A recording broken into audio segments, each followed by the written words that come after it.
कैसे हैं आप सब? हम आपके लिए लेकर आए हैं एक और दिल दहला देने वाली हॉरर स्टोरी। रात का समय था, बाहर तेज बारिश हो रही थी और पुराने अस्पताल की दीवारों पर पानी की बूंदें टपक रही थी। नर्स काव्या वार्ड में अकेली बैठी मरीजों के चार्ट देख रही थी। तभी एक ठंडी हवा का झोंका दरवाजे के नीचे से अंदर आया। वह उठकर खिड़की बंद करने गई, लेकिन खिड़की पहले से ही बंद थी। उसी समय उसकी कानों में एक हल्की सी फुसफुसाहट गूंजी, इधर आओ, इधर आओ। काव्या ने चारों ओर नजर दौड़ाई, पर वहां कोई नहीं था। उसका दिल तेजी से धड़कने लगा, लेकिन वह खुद को समझाती रही कि शायद बाहर से हवा की आवाज होगी। तभी गलियारे के अंत में बने कमरा नंबर 6 का दरवाजा अपने आप हिलने लगा, जैसे कोई अंदर से बाहर निकलने की कोशिश कर रहा हो। काव्या ने नोट किया कि इस कमरे पर तो सालों से ताला लगा हुआ है और यहां किसी को आने की इजाजत नहीं है। पर दरवाजे की थाप इतनी तेज थी कि उसकी हिम्मत जवाब देने लगी। अस्पताल में बाकी स्टाफ तो नहीं था, सिर्फ ड्यूटी डॉक्टर आदित्य अपने केबिन में थे।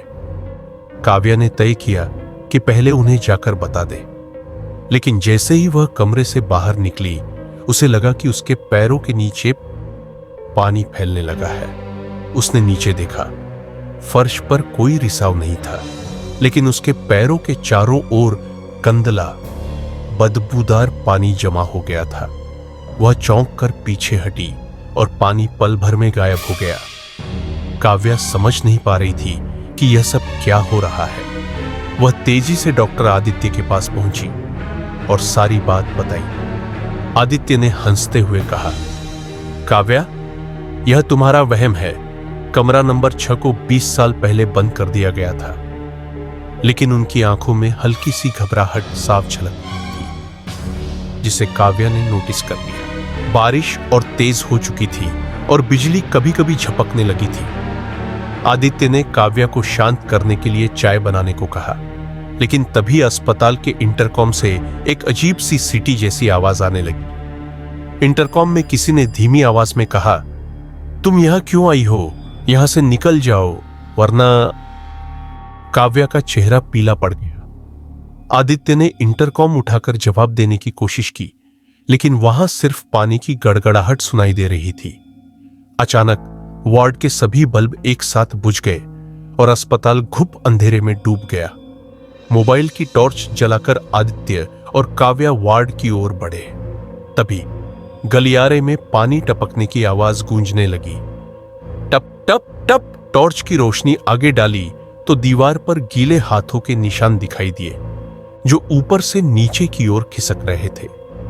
ये निशान वार्ड से होते हुए सीधे कमरा नंबर 6 तक जा रहे थे। काव्या का गला सूखने लगा। उसने आदित्य से कहा, सर, ये निशान पुराने नहीं हैं, अभी अभी बने हैं। लेकिन आदित्य ने उसकी बात को अनसुना करते हुए कहा कि शायद छत से पानी टपकने के कारण ऐसे निशान बने होंगे। काव्या ने नोट किया कि आदित्य हर बार कमरा नंबर 6 के बारे में बात बदल देते हैं। उसने हिम्मत जुटाकर पूछा, सर, यह कमरा बंद क्यों है? आदित्य ने ठंडी सांस ली और कहा, 20 साल पहले यहां एक मरीज डूबकर मरा था, लेकिन पानी में नहीं, अपने ही बिस्तर पर। उसके शरीर से लगातार पानी बह रहा था और कोई कारण समझ नहीं आया। तब से यह कमरा सील कर दिया गया। यह सुनकर काव्या के रोंगटे खड़े हो गए, लेकिन वह आगे कुछ पूछ पाती उससे पहले ही तेज धमाके के साथ कमरा नंबर 6 का ताला टूटकर फर्श पर गिर पड़ा। दोनों ने डरते डरते दरवाजा खोला। अंदर जाते ही बदबूदार नमी ने उनकी सांसें रोक दी। कमरे की दीवारें सीलन से काली पड़ चुकी थी और फर्श पर जगह जगह पानी जमा था। बीच में एक टूटा हुआ बिस्तर पड़ा था, जिस पर पानी की बूंदें ऐसे टपक रही थीं जैसे छत से नहीं बल्कि हवा में से आ रही हो। अचानक बिस्तर के ऊपर एक काले साये जैसा आकार बनने लगा, जो धीरे धीरे इंसानी शक्ल में बदलने लगा। उसकी आंखें खाली थीं, लेकिन उनमें से पानी टपक रहा था। काव्या के पैरों से जैसे जान निकल गई। वह पीछे हटने लगी, लेकिन उसके पैर किसी ठंडी चिपचिपी चीज में फंस गए थे। नीचे देखा तो पता चला कि पानी उसके टखनों तक भर चुका है, जबकि अभी कुछ सेकंड पहले वहां कुछ नहीं था। साया धीरे धीरे उनकी ओर बढ़ रहा था और हर कदम के साथ पानी का स्तर ऊपर जा रहा था। आदित्य ने चिल्लाकर कहा, पीछे हटो, इसकी आंखों में मत देखना।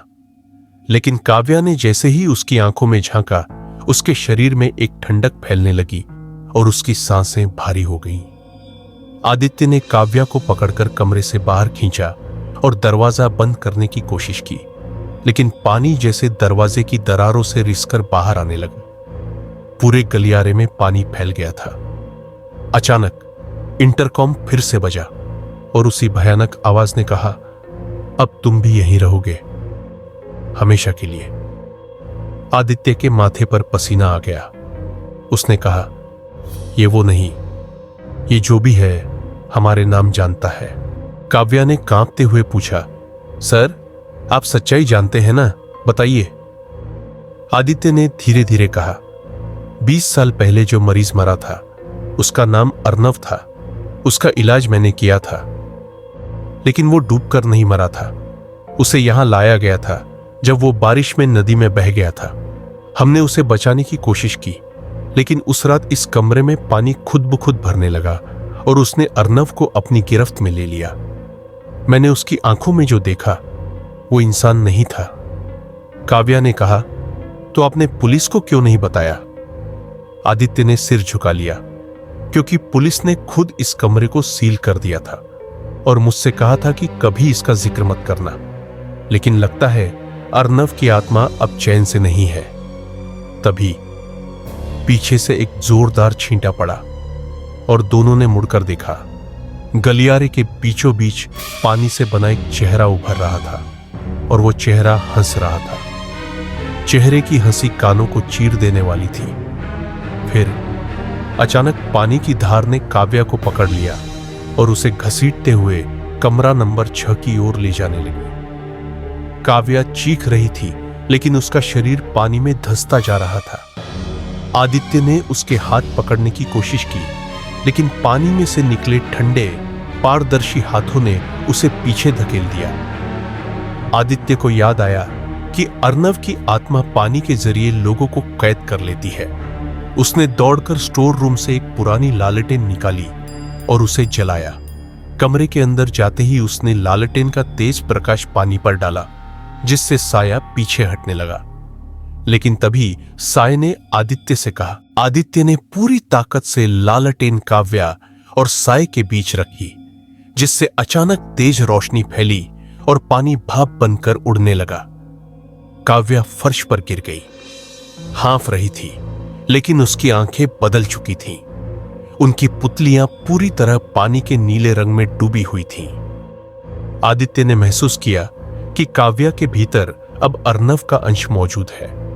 वह उसे उठाकर वार्ड में लाया, लेकिन काव्या सिर्फ एक ही बात दोहरा रही थी, अब मेरी बारी है, अब मेरी बारी है।